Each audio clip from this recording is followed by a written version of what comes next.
What if one night the moon started falling? Not slowly drifting, not orbiting, I mean crashing straight into Earth. Could we survive? Or would it be game over for humanity?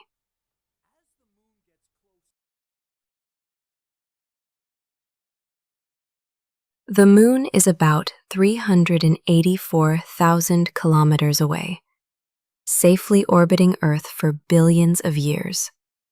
It controls our tides, stabilizes Earth's tilt, and helps regulate time. But let's say something goes wrong. A massive asteroid or a rogue planet pushes the moon out of orbit. It's now on a direct collision course with Earth. Let's see what happens moment by moment.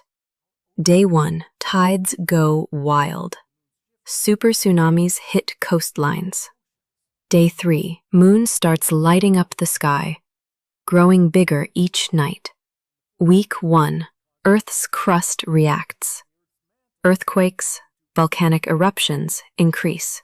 The moon's gravity is messing with Earth's insides. Then, the final days. As the moon enters the atmosphere, it tears apart.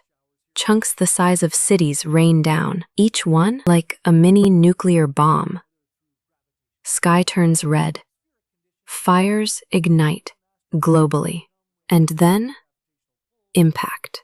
When the moon crashes, the energy released is equivalent to 100 trillion nuclear bombs. The Earth's crust? Obliterated. Oceans vaporized. Air? Shockwaves travel around the planet multiple times. And if the angle is bad enough, it could literally split Earth in two. Not sci-fi, real astrophysical possibility. So, could we survive the moon crashing into Earth? Short answer? Nope. But luckily, the moon's orbit is super stable. It's not crashing anytime soon, unless we crash something else into it first. Want to know what happens if Earth crashes into Jupiter? Hit subscribe, and let's go even bigger next time.